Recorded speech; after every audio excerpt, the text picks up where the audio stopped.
Well, I think the notification should be out now. Nice to have you all. Welcome, everyone. I hope you are all there, ready to go. Another day of glory. Shegun Fatuma, blessings. Adedamola, blessings. Bose, blessing. Bill Muna, prosper, blessing. Mashu Esong, nice to have you. Kike Moronkeji, nice to see you. Sami Kizito, Adebayo, Akim Latifu, Oke Udo, Pastor Irene, Lola, Olukayode, Flair, Oluwatoyin, Connor Jacob, Abioye, Shegun, Oke Udo, Jonathan Opong, John Conan, Fidel, Maxwell Owusu, Fumi Adeusi, Didi Tiger, Ifue Peace, Fumi Adeusi said he has shared. Yeah, let's go ahead and share, please. If you have not shared the message yet, let's go ahead and share the link. Please, let's go and share the link. Go and share your link. Go back to your timeline if you need to, or find where your share button is, and let's go share the link, please. Let's go share the program, and once you share it, we'll be ready to go. Okay? So I'll wait for 1 more minute for you people to go share the link with anybody that is there with you, with your friends, and then we'll be back to, please go share the link. Ludovic Meli, Damidenka Yuri, Joy Alexander, okay, Tokumbo Talks, okay. All right, it's like you have shared. Since you have shared it, then we'll be ready to go for the topic of today. Now, tonight's topic is it's going to be a little bit different, slightly different from the one I mentioned in the morning. Than what we spoke about in the morning. Tonight's topic, please listen closely. It might intrigue you. Tonight's topic is: Would God punish you for bad stewardship of your money, of your own money? Will God punish you over bad stewardship, or for bad stewardship over your own money? Will God punish you? That's a question.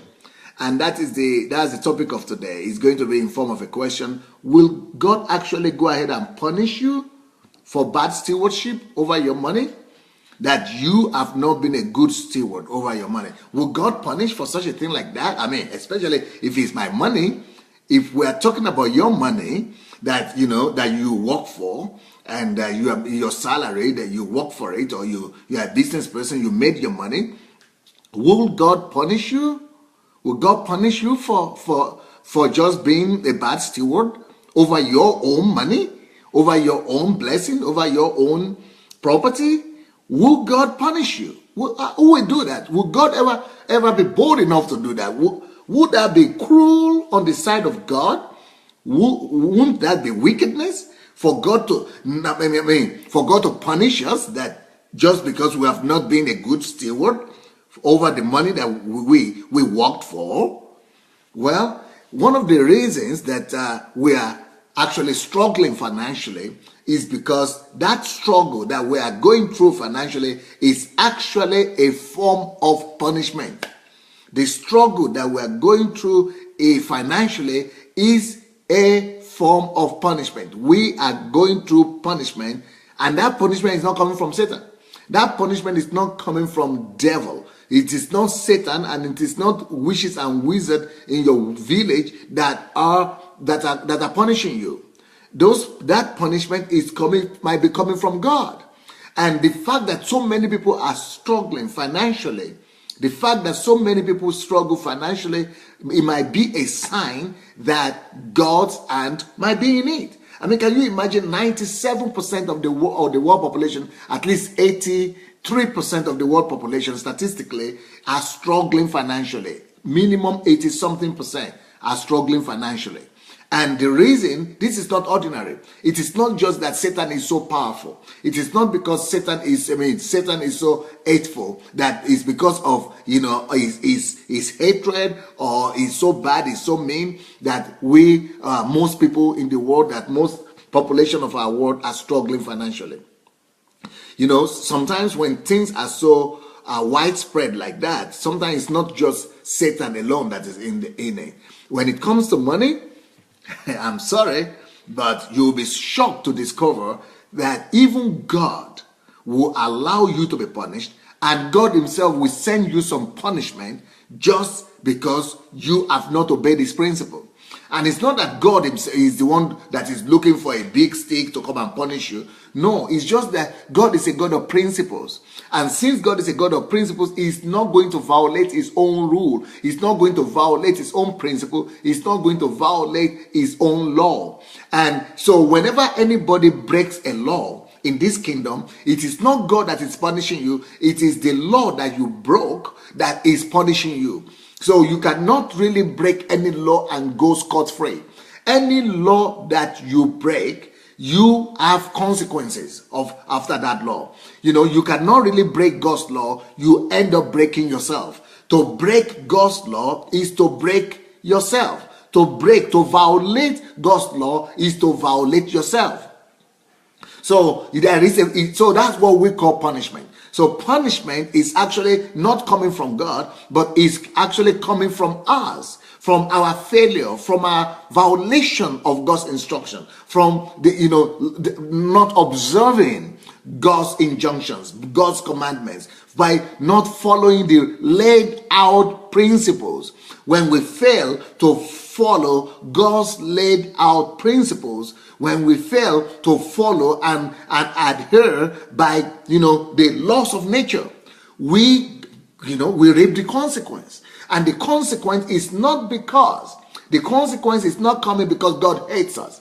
The consequences are coming because that's just the objective reality of breaking God's law. That is just the objective objective consequence of breaking the law. When you break God's law, the natural tendency or natural consequence is that you have repercussion.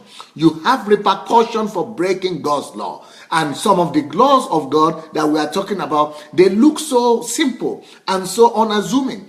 So one of these unassuming laws that we break is the law of money. When we break the law of money, because it is a law, God just has to stand aside.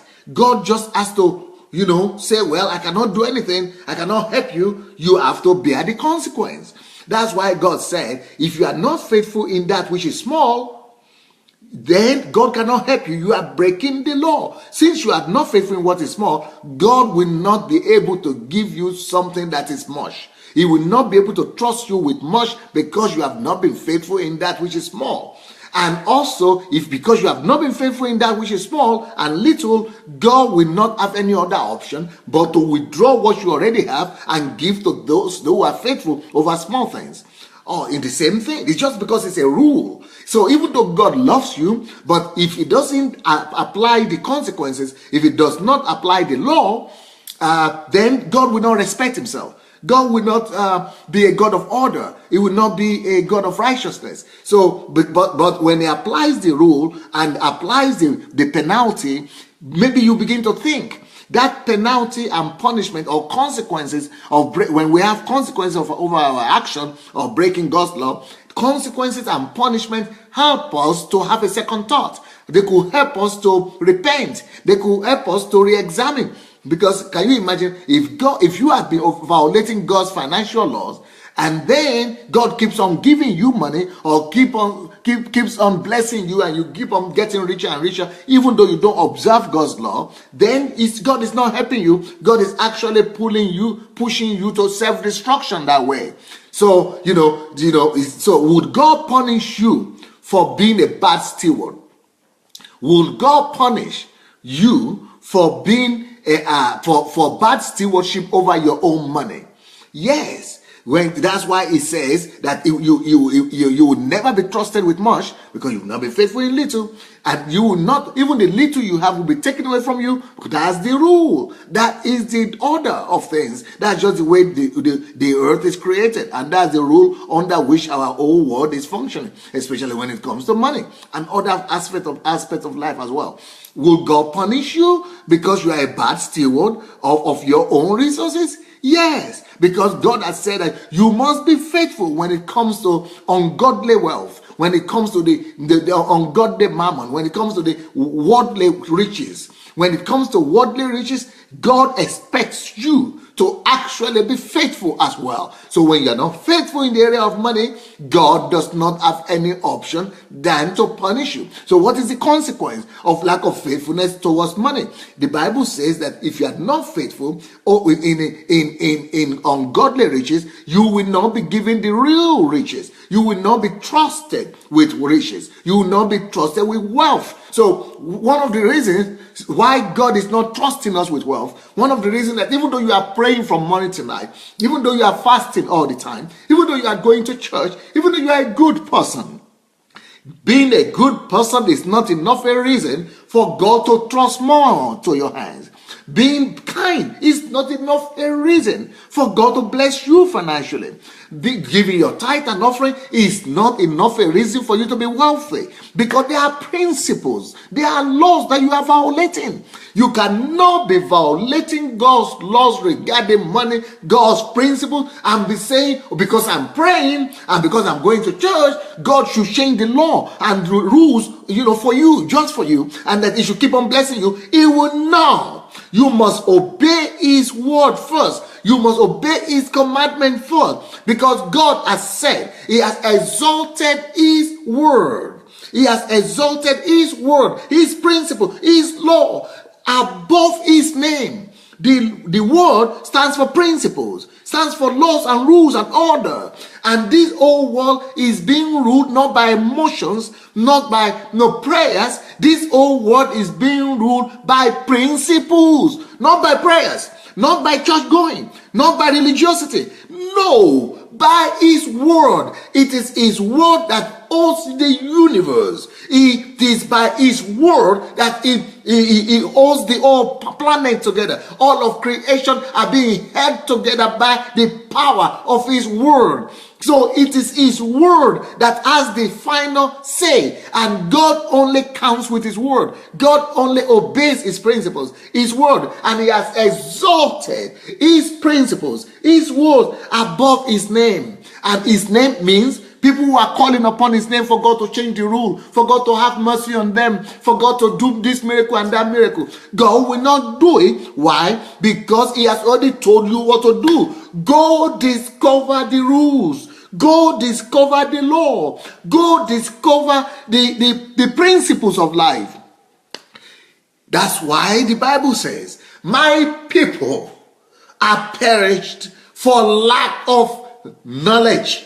My people are perished because of ignorance. It is what you don't know that is killing you. My people are perished for lack of knowledge. Not because they have not prayed. No, because they don't know. Not because they don't go to church. No, it's because they don't know. Not because they have not bound Satan. No, it is because of what they don't know. It is not because Satan is powerful. No, it is because of the ignorance of the children of God. Do you know that even if unbelievers who don't believe in God at all, they don't even recognize God, or maybe they are atheists or they are agnostics, if they will follow God's financial rules and principles, God will not have any other option but to bless them. God will have to prosper them. God will have to bless them, whereas He will bypass His own people who go to church every day, who pray all day, all night, and asking for mercy and crying. He will just bypass them because He cannot deny Himself. He cannot go against His own word and against His own rules. He will not go and violate the rules of His that He has established in the beginning, from the beginning of the earth, just because He wants to do you favor. God is not, is not a respecter of persons. He will not go and violate His rule just because you go to church. You will need to go and discover the rules. You will need to go and discover the truth. You will need to go and discover principles. It is when you discover principle, that when you know the truth, that truth shall set you free. You shall know the truth. Even in regards to money, you shall know the truth. And one of the truths that you must know about money is that when you don't show good stewardship, when you refuse to be a good steward, even over your own money, God is paralyzed to help you. God is unable to bless you. God is unable to multiply and increase you. God will not be able to do anything than to cause you to reap the consequences of, and to be penalized and to be punished for your unfaithfulness, for your lack of good stewardship.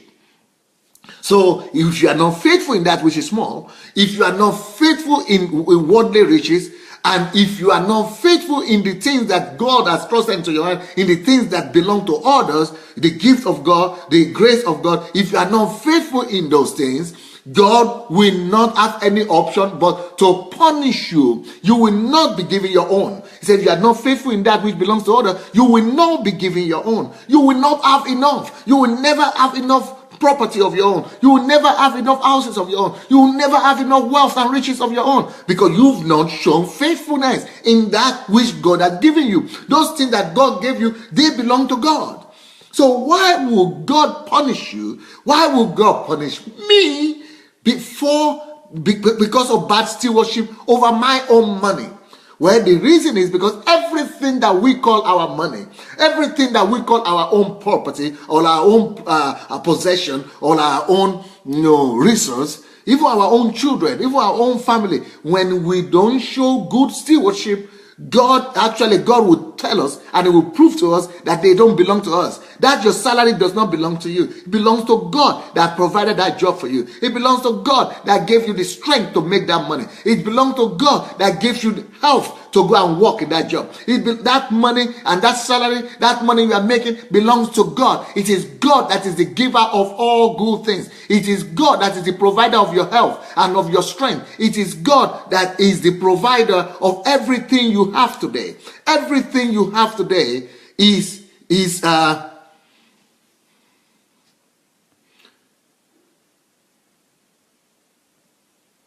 everything you have today is as a result of God's blessing to you. Everything you possess today is coming from God. God gave you everything you have. And because it is coming from God, you must be faithful to it. And God has the right, God has the responsibility to demand accountability from you.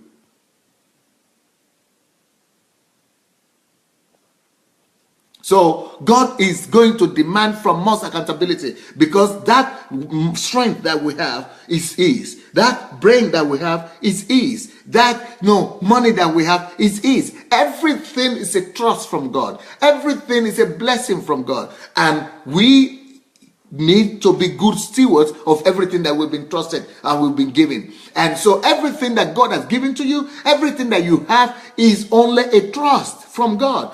God trusted them into your hand. God gives to you, and God can take away as well. So whenever God blesses, God demands stewardship, and He has the right to demand stewardship because He gave everything. God is an orderly God. God is a responsible God, and because everything comes from Him, He has the right to demand accountability. God demands accountability, and when it comes for the accountability, when it comes for the report, if He has discovered that you did not perform very well, there will be consequences.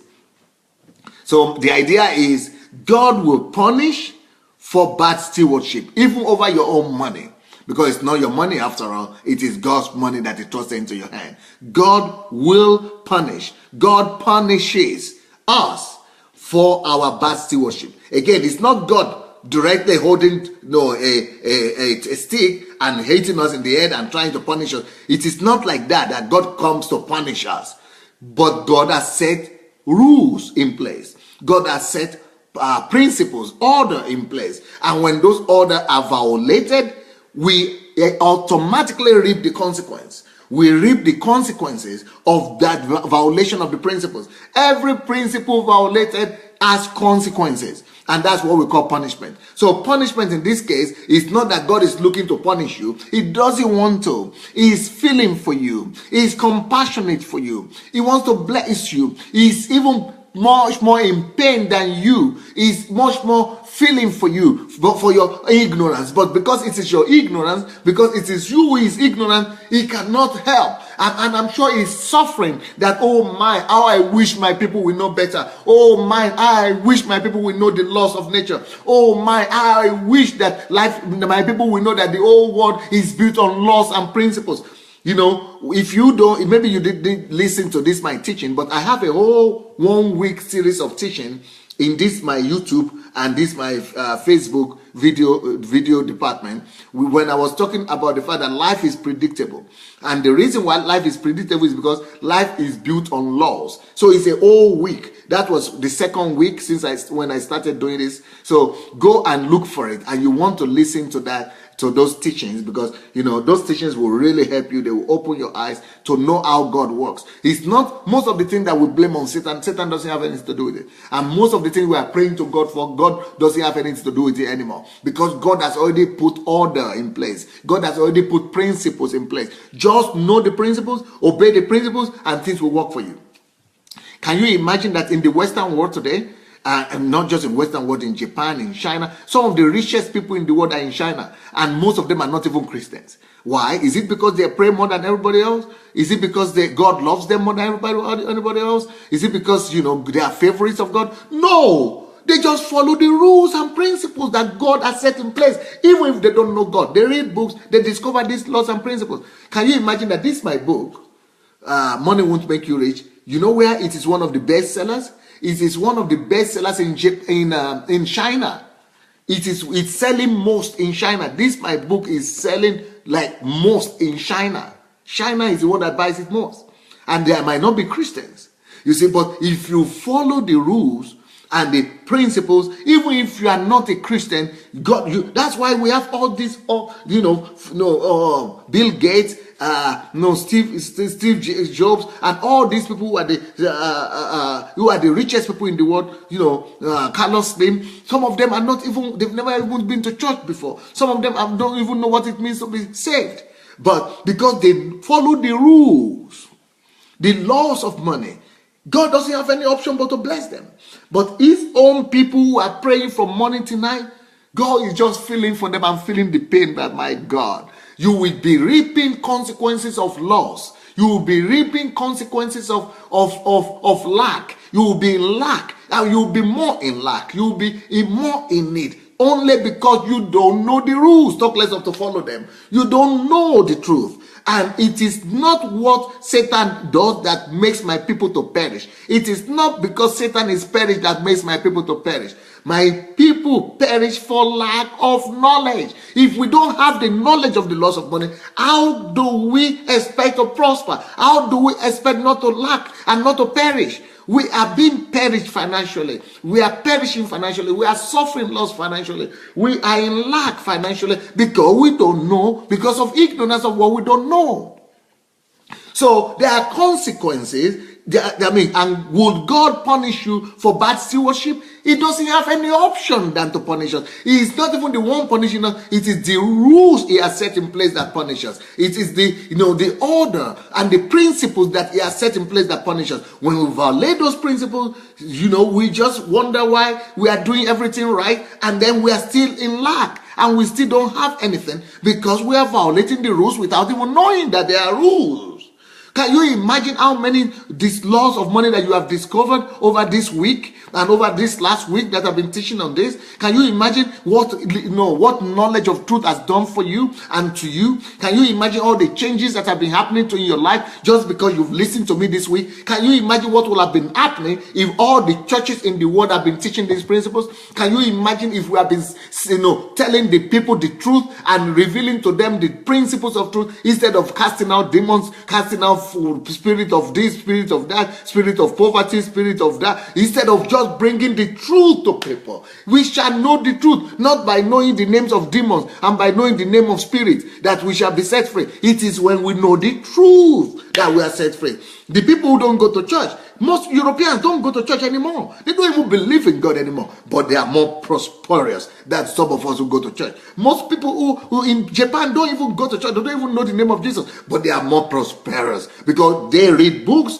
they find the principles, and they follow the principles that God has put in nature. And these principles are not just in the Bible. They are in nature. They are in books. They are everywhere. We just need to discover them. And they are universal. Anybody that discover the truth and the loss of the money, it doesn't matter what religion they belong to, or they don't belong to any religion at all. If they observe the law, if they observe the principles, God will be forced to observe to be faithful to his word. He's not being faithful to them. He's not being faithful to the Buddhists or to the Confucianists who in Japan, but he's being faithful to his word. Why? Because his word has said, the hands of the diligent make it rich. The hand of the diligence, one of the principles of riches is that the hand of the diligent making. Are you diligent in your mind in regards to money? In regards to money, are you diligent? Are you do you observe the principles of money? If you are diligent in that, in anything you do, even if it is going to be the Japanese or the Chinese that is diligent, God will be forced to observe his own promise. He will be observed to bless them and then to punish us who are violating the laws of money. So, and one of the proofs, and one of the very convincing proof that this is true, that God will punish you for your bad stewardship over money, is seen in the parable of the talents. We all know that parable of the talents, and we have been studying that parable of the talent we have been referring to it, over and over again all this week. But in that parable of the talent, what did we see? We see that there were three servants, and the servant that violated the rule and the laws of money was punished. And who punished him? Is it Satan that punished that man? Will you tell me that it was Satan that punished that man with one talent? Do you want to tell me that servant with one talent that brought back his talent was punished by Satan? You think it was Satan that was at work in that place?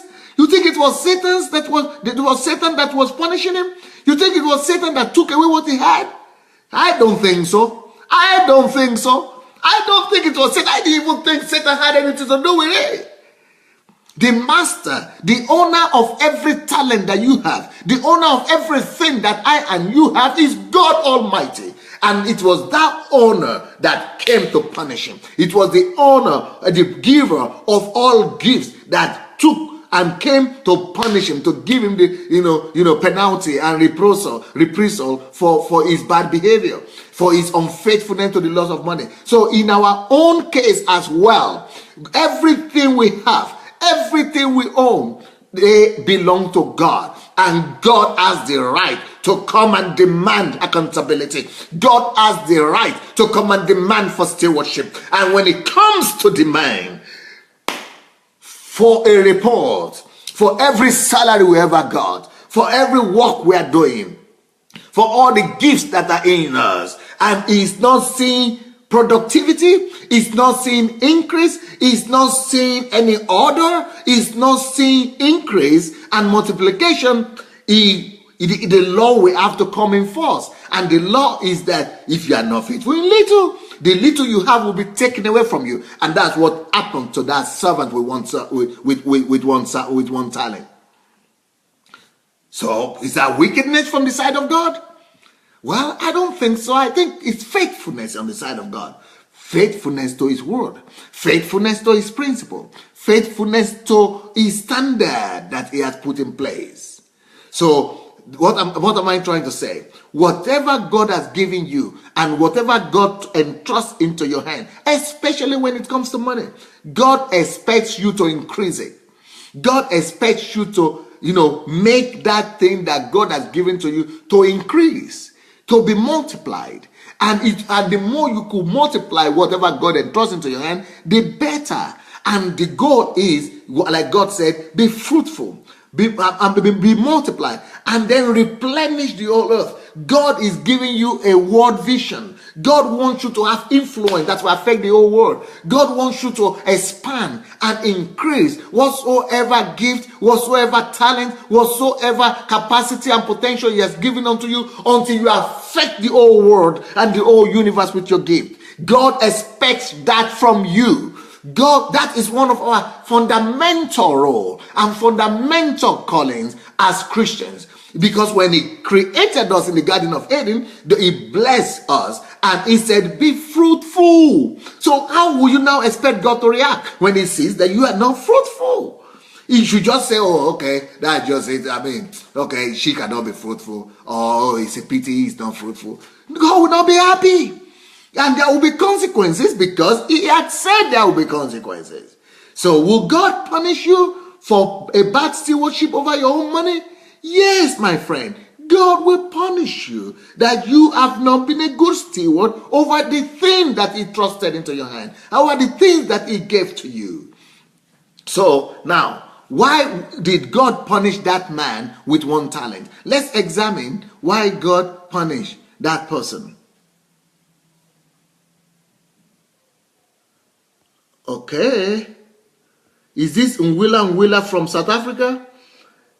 God has a right to come and demand accountability, Pastor, I'm following. Is it the same Nwila, my daughter, my friend from South Africa? Are you the one? If you are the one, just write to me and confirm that you are the one, because the name I'm seeing here is Hilary Musas.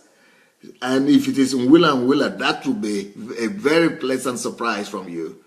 How are you doing, my dear? Anyway, so why would God punish this man with one who was faithful, the steward who was not faithful with his stewardship? What did God punish him for? What did God punish him for? Number one, this servant was punished for not increasing what God gave him. This servant was punished for not increasing what God gave him. Now, I'm talking to all of you right now. Have you ever done an inventory of the abilities, of the talents, and the gifts that God gave you? Apart from money, how faithful are you? How faithful are you to increase and to add value to everything that God has trusted into your hand? If you know how to write, what have you done with that gift of writing? If you know how to sing, what have you done with that gift? Have you increased it? Have you added value to it? If you are getting or making money, every month, and you are making salary, you are getting income, have you bothered to increase that money, that income? Because people will say, how will I increase it? I've already mentioned it in one of the sessions, and let me mention it again. Because you are saying, I have so many needs. If I have $1,000, if I have just $1,000 every month, and I have to pay for my house rent, I have to pay for my car fuel, I have to pay for this and pay for that. That is all legitimate.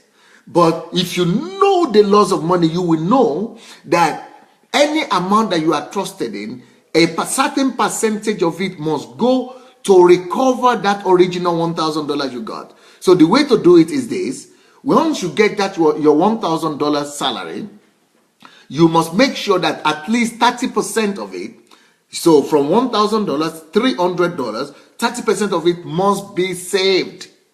You must use the principle of stewardship and save that 30%. If you are really good in economizing and you are really good in frugality and you are really frugal, maybe you'll be able to save 50%.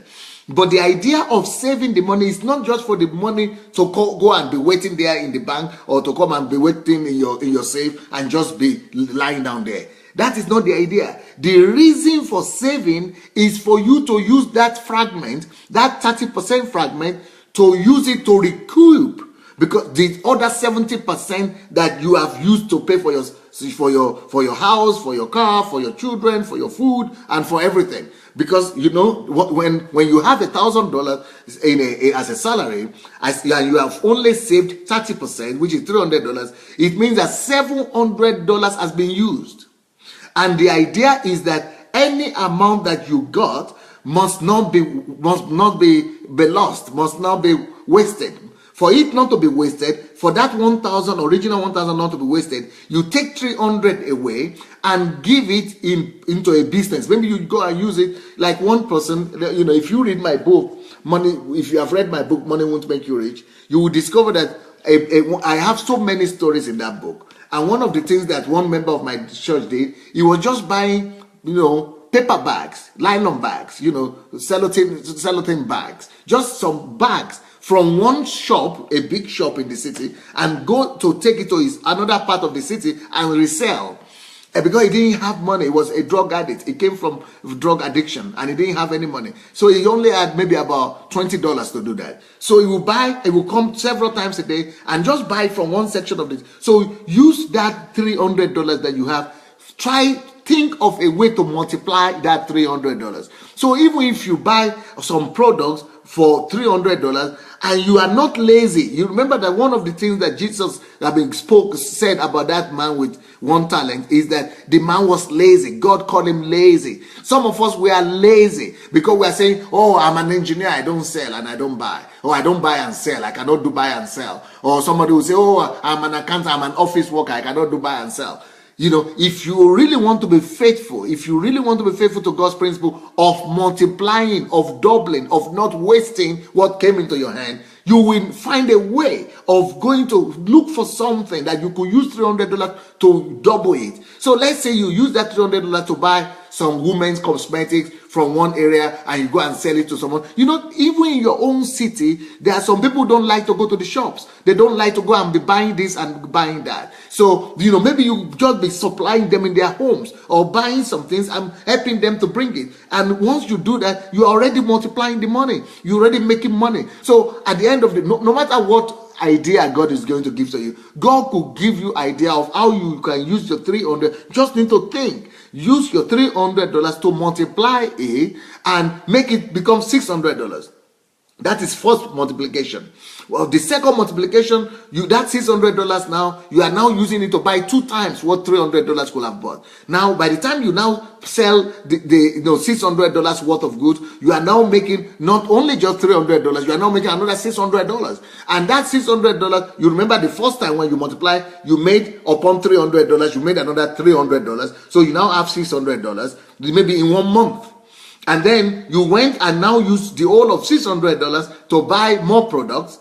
And now $600 have been multiplied as well to become 1,200. So at that stage, once you now have, you made, from $300, 1,200. That 1,200 now is more than the original 1,000 you had. That 1,200 is now more than the original $1,000 you made. So that way you have recouped the original 1,000. So that is what it means that money must not be spent. That means you did not spend, you did not waste that 700. That 700 you have used, you have recouped it back. And now you keep on doing that every month. So that's how people become rich. You have to make money work for you. You have to put that money to work. You have to put it in investment. And if you are too lazy and you cannot do any calculations, or you cannot run around, or you cannot buy and sell, or you think of anything that you could do, go and look for someone who is shrewd enough, who is best, who is good in business. And since you have small money, take the small money you have and say, okay, I would maybe $300. Not too many people will be willing to take it from you, but make sure that maybe you have several months of multiplying saving the $300.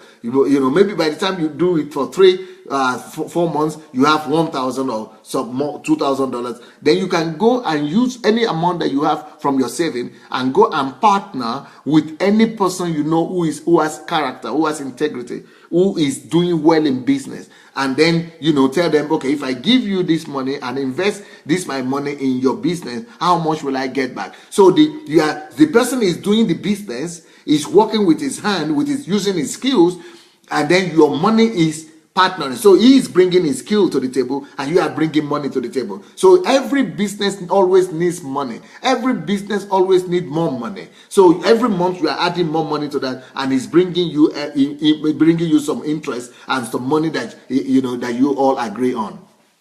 Or like, that's one way of doing it. Another thing you could do also is to discover anybody that is good in anything. Like I used the example in the morning. One of my sisters that is listening to us right now from England, the husband, is good in repairing cars. And he used to do that business, go and buy cars in England and repair the cars and resell the car and then make a lot of money from that car. When cars have accidents or they have some dents on them, and then they cannot, cost as much anymore. So this man will go and buy them, I think repair them and go and sell them, and then he makes a lot of money. But now, because he had some family crisis, he doesn't have money anymore. So there are a lot of people like that have the skills. They know what to do, but they don't have money. So you could partner with someone like that and say that, okay, let me invest the money, let me bring the money. You have the skill, and you begin to use you'll be doing the work, and I will be bringing the money. Then you have a contract. Either you have a contract or you have some agreement, maybe whereby the person who is taking money from you will give you some guarantee or some collateral, so that you will not be afraid of losing your money or something like that.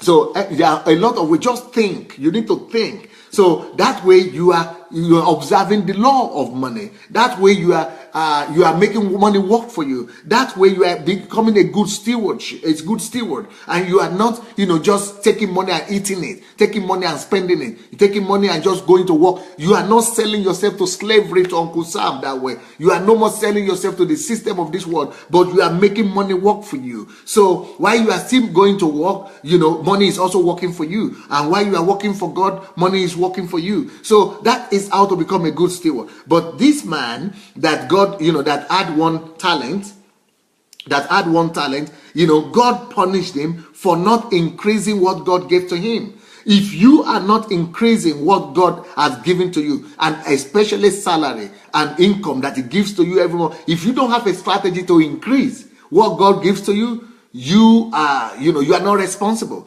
and you deserve a punishment. Number 2, sit down, do analysis of where you spend your money to. Where you spend your money, or how you spend your money, and begin to cut unnecessary expenses. Begin the culture of saving, and also open your eyes. Begin to look for people you could partner with, so that the little money you have, you could invest in people and make sure you secure your money. And one of the things I would like to say is that some of the time we want to invest only in our relatives, because only our family members and relatives will believe in. But it's a wrong approach. People who have done business over the years said it's not wise to invest in your relatives. It's not wise to invest in your family members, because they will become your enemies soon. And because something could happen, and they will go away with the money, and they will come and be telling you stories, and that could spoil your family relationship. So with your family members, and you will not be able to demand from them, you will not be able to talk to them the truth, you will not be able to be strict with them the way you are supposed to. So with family members, it might not be the best way to do business. And even with your pastors, or with people in the church that you cannot talk to, who will be quoting scriptures to you and be telling you that, the Bible says you should forgive, or the Bible said don't be annoyed, or the Bible says, we are brothers now, and all those kind of stuff. If they are okay, I think it's back now. I think we are back now. Hope it's now working. Hope it's not. It's no more frozen. Okay. So why did God punish the man with one talent? Why did God punish the man with one talent? God punished the servant with one talent because he refused to look for opportunities to put the money to work. You remember that God told him and said, even if you are so lazy that you cannot work with the money, you cannot trade with the money, why don't you go and give it to somebody who could trade with the money? So God punished him for being too lazy. Number 1. Number 2, God punished him for saying that he cannot trade, because God knows that everybody can trade. Now, could that be you, that you are telling God and giving excuses that I don't have talent to trade, everybody is a business person. We are all in business. We are all traders. So this is the excuse this man had, that I cannot trade. It's a lie. It's a lie. God called him lazy. Maybe God is calling you lazy too today. Maybe God is calling you lazy because you are telling him stories that you cannot trade.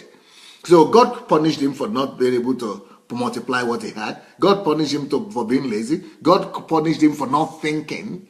Not thinking of, okay, go and look for opportunity. I mean, not thinking of what he could do. He was lazy in his mind. It was mental laziness. God punished him for mental laziness, and God punished him for telling lies that he cannot trade. It's not true that he cannot trade. Everyone can trade. And then God said, even if you cannot trade, why don't you go look for opportunities? Why don't you go look for people who can trade and give the money to them? Exchange, make a deal with them. You are going to give them the talent, your talent or your money, and then they will give you reward later on. So are you, and I'm sure that many of us are going to be punished that way as well, because you are not going to look for opportunities. For not looking for opportunities, there's a punishment. God will punish you for not looking for opportunity, because for not looking for an opportunity all the time, that is bad stewardship as well. Not thinking of what you could do with the money that you have, at least with part of it, is also bad stewardship, and God will punish you for that as well. For not thinking and creatively and looking for ways, for not even looking for way to use the money and to multiply the money, God also punishes you, because that is also bad stewardship. So another reason why God punished this man with 1 talent is because this servant did not even separate. It did not even put apart a fragment of the money. He could have taken that 1 talent and divided it. Let's say that 1 talent is $1. He could have divided into 2. 50% maybe to keep and 50% to go and use for returns. But he didn't even do that. So God punished him for not even at least using part of the money. At least, like I said, 30%. Take 30% of your money. Okay, you cannot save everything. Take 30% of it and use. Or 50% of it. Take a fragment of it and do something with the fragment. So God punished the servant for not even thinking of using the fragment of the money.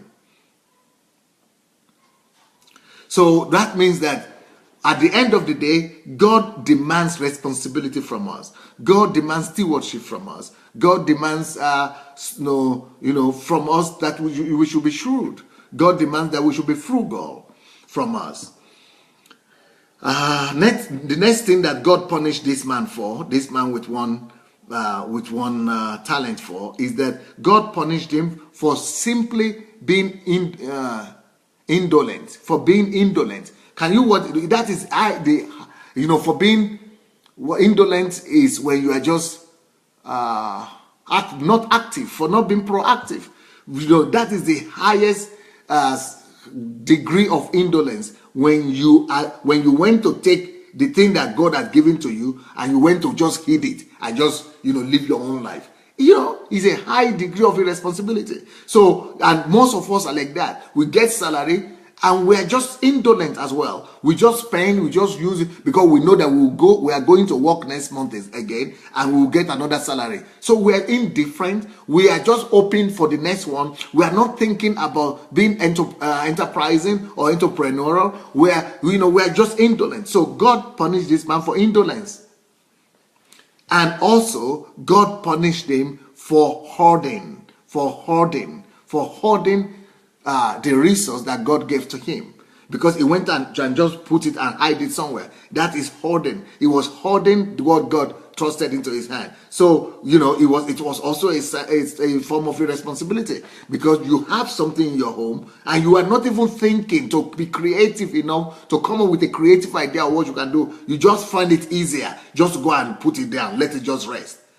And that is the way some of us are doing, and with our houses. You have a house and that house is just lying there. Some of you have church buildings or church properties, and the only time you use those church properties are Sundays or maybe 2 times a week, and you are not renting it out, you are not making money on it, and you are still you are still pressing on church members to keep on giving you money. Why should you be beating the church members on the head to go and be contributing this, contributing that, when you have a whole church building? Can you imagine how much you could be making on that church building? Can you imagine if you are renting it out, if you are renting the rooms out, if you are renting the hall out, if you are renting it out for different occasions, how much money you will be making?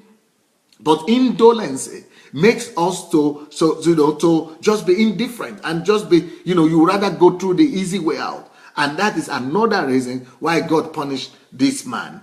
God punished this man because he didn't want to trouble himself. He didn't want to stress himself. He didn't want to stress himself. A lot of us are not good stewards, and God will punish us for bad stewardship because we don't want to stress ourselves. He didn't want to stress himself. He didn't want to change his mindset. He didn't want to stress himself by, thinking, in an original way, in a creative way. He didn't want to stress himself at all. Instead of stressing himself, we just leave it the way it is. So many of us just leave things the way they are. We just say, let it be. Let it be the way it will be. That's the way it will be. Let it just be the way it is. That's the way it has always been. That's the way I've always thought. And because we don't want to stress our mind, we don't want to stress ourselves, we don't want to inconvenience ourselves. And for that mentality of not inconveniencing ourselves, God punishes us. God punishes, and he calls it as lack of stewardship. That's bad stewardship.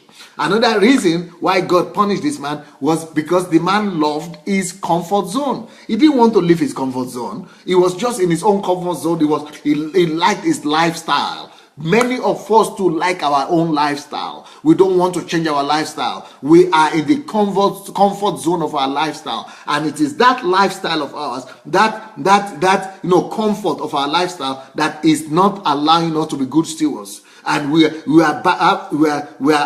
becoming bad stewards, and we are having bad stewardship because we don't want to violate our lifestyle. We want our lifestyle to be the way it has always been. We want to maintain the lifestyle of ease, of just living the way we are used to living. Another thing that God punished this man for, and which he will punish us for as well, is that this man he didn't want to go and learn something new. He didn't want to go and learn something new. He didn't want to go and get himself educated. But one of the loss of money is that you must get yourself, you must do self-education. You must, upgrade yourself. You must go on research. You must study about money. You must study the laws of money. Money will only follow the knowledge that you have about it.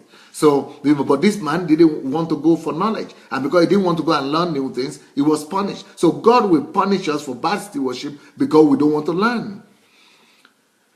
But on the other hand, you will see that God rewards good stewardship. You remember that those two other servants that were prudent, that increased what they had, God rewarded them. Even the one that had 10, God has to take from the one that didn't have and gave to the one that already had. God rewards faithfulness. God rewards stewardship. So if we are faithful in little, God will give us more as well. And also God wants us to know that anytime you are faithful in little, that little will increase. Because only small grows to be big. Nothing starts big. And God will always make you to be bigger than you are today if you are faithful in little. God expects us to be faithful in little. God rewards those people who are faithful in little things of this world. So anyway, those are the things that I want to share with us. Thank God I'm reading my my comments now. My comments are back. So will you please, write your comments? I want to read what you are thinking about this teaching today. Has it blessed you? And I want to hear about your decisions. It's important for me to know if what I'm doing is helping anybody, and especially what you are going to do. I want to know about your decisions. I want to know about what has this teaching done to you. Has it opened your eyes? Is it going to make you to change? What are the changes that you want to do? Don't just say yes. Somebody is just writing yes, amen. No. I want to hear what are your emotions. What is going through your mind right now? What's going through your heart? And what are the decisions you are taking? What are the things that are going to change in your life? What are the new things you are going to be doing? What are the things you will change? Especially when you know that God will definitely punish you for your bad stewardship over the resources he has trusted into your hand. Ellery Musas or Willa says, it's a comfortable lifestyle that hinders us from getting up and becoming good stewards. That's true. Bing Pei says, God bless you, Pastor. Wow. God bless me, thank God, but I want to hear your conclusions. I want to hear what you are thinking, what you are taking for yourself. What are you going to do with these things you are hearing? Osoba says, God is faithful. God hates to see his children suffering. Yeah, those are just comments. Those are just general words. What are you going to do with what you have heard? And also, I want us to, of course, if you have not shared the link already, if you have not pressed your share button, please go ahead and share it, because it's going to be a blessing to somebody. Let's go share the link, please. Kuruki Miki says, this is an eye-opener, Pastor. Thanks and God bless you. God will bless me for sure, but is he going to bless you? I want to know what you want to do with what you are learning. Sammy Kizito says, I'm so blessed, Pastor. I'm going to start saving and look for what to do with the money. That is nice. That's what I want to hear. I want to hear your decisions. Thank you, Kizito. You are delivering me from suffering, trying to explain to people what I need from them. Bolaji Emmanuel said, it has been a blessing to me, this teaching. This teaching has been a blessing to me. I'm coming out of my comfort zone. Those are the kind of things I want to hear. I'm coming out of my comfort zone to make this decision of creating business cards I've been wanting to do. I'm properly motivated. Absolutely. Very good. Joshua said, Pastor, I'm writing down all your teachings. Yeah. Okay, what will you do with them? You can write them down, but what will change in your life? Ikeshuku Nwadiashi said, I have been unfaithful with my own money. Now I have sworn to be a good steward of my own money, not going back. Brilliant. That's the kind of thing I want to hear. Tonia says, yes, words of wisdom. Yeah, I know it's words of wisdom, but what will you do with this word of wisdom? I want to hear of your decisions, please. Olubome Debbie says, what if you have children in the college and your salary is not enough to maintain them? Then it means you have not been listening to me over the 2 weeks now. Go and listen to some of the old messages. You'll be able to get answers to that. Esther Bobga said, the teaching of today is very tough. I need to start saving, but we are heading somewhere with this teaching. Thanks once again.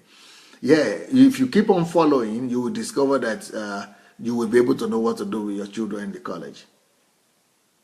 Tonya says, this book teaching challenge her to find a business partner. Yes, and it's stretching her as well. That's good.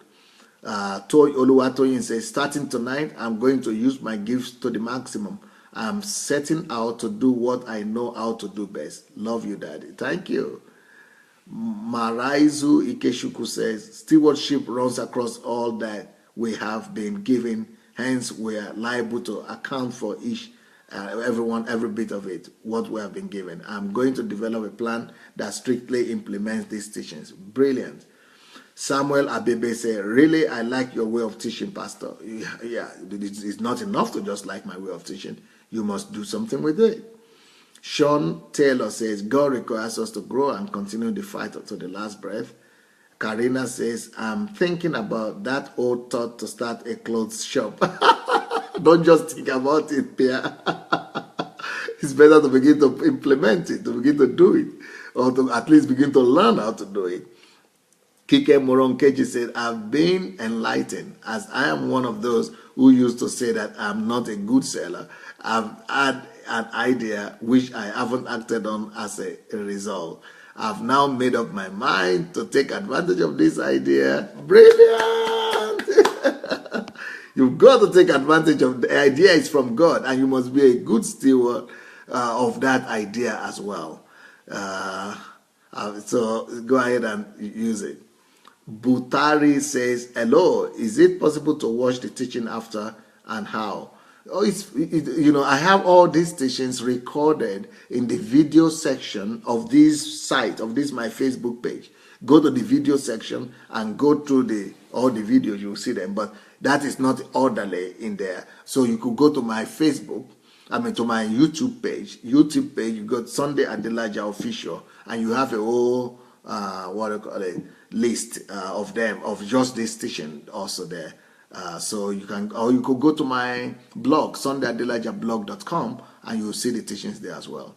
Joshua says, Pastor, so what happens if the person with the skill doesn't have something to guarantee delivery? If he doesn't have guarantee, if you trust him, it depends on the relationship we have with him. If you trust him, then if he doesn't have anything to guarantee, at least sign a paper with him. Sign a paper with him. If he's taking money from you, you have to sign at least a contract or something. Kuruki Miki says, cutting off all of luxury life, and I've made up my mind to start with at least 20% investment. Very good saving. Pastor Irene says, I've lost the desire to shop. I've lost the desire to shop and spend money in general since I started listening to you. My mind is working. My mind is working continually on investment means. Thank you. Thank God. That's a good result right there. John Louis, by the grace of God, you open my eyes and I will start to save some money every month now. Thank you. Thank you. Sean says, we need to apply the knowledge. Only then can we have true wisdom. Yes. Adedamola said, Uncle Sam has lied to us that white-collar job is bad for us, so our brains have been brainwashed not to think other ways to make money. Now I'm looking for business opportunities. It doesn't matter. It doesn't matter what it is as long as it leads me to part of financial freedom. Brilliant. Brilliant. Brilliant. Tony has said, to become our decision is to become a great steward. Faithfulness is the key. Faithful over little is to start with. Yes. Nkem says, I will be more accountable with my resources and improve on my skills to multiply. Brilliant. Ushena says, thank you, Pastor. I'm consciously searching for investment opportunities now. Thank you for the teachings that have been a tremendous motivation and challenge. Thank you. Somebody say, where can I study your teachings again? Now, like I said, if you have not listened to my teachings at least 3, 4, 5 times, it's like you have not listened to me at all. I have a YouTube page. Go and sign on my YouTube.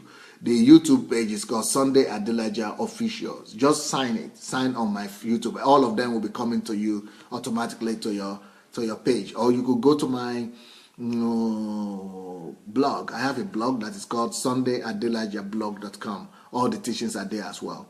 Now, if you want to go with me to Africa or join my team, I have a team that I'm putting together to go to Africa. I'm taking 2,000 people with me to Nigeria to go and bring about transformation and revival in Africa. So if you are interested, this is a book I wrote about that. And this book is revolutionary, not just for Africa or for my country, Nigeria, but it could also help you in your own country. It's on Amazon. You can order it. And if you want to join me in coming with me to Africa to go and bring about reformation and transformation of Nigeria and Africa in general, please write to me. My email is pastor@godembassy.org. pastor@godembassy.org. If you want to join the transformation team, you are welcome. Dora says, today's message has really opened my eyes. I didn't really know what to do with my savings. I've tried to do business before, but I struggled to recover the money to restock. Now I know to save more than 30%. 3 times, to save more than 3 times, then invest on my business. Awesome. Yeah, many people are writing to me about what to do with their investment. I cannot help you with your investment, especially those little investments. You can only come to me if the investments you have, the amount you have is a large amount. Then we could begin to talk about that. Otherwise, just follow the instructions I've given you. Do something with what I've told you today. Fidel says, very soon I'm venturing into a new business. I need to be careful to do proper research and advice from expertise. Yes. DD Tiger said, trading skills mode activated. Scanning for what I can trade going forward. Brilliant. Sean said, we're the body of Christ and he's the head.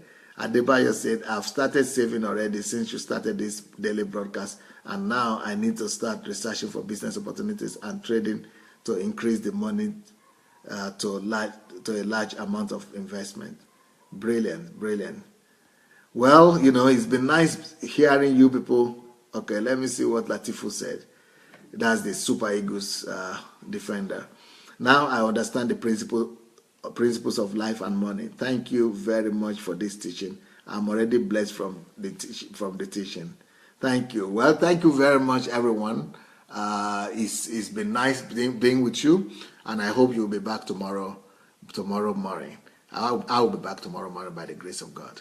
All right. So please go and share the link. Go and share the message with somebody, and we'll be happy to see you tomorrow. God bless. Bye.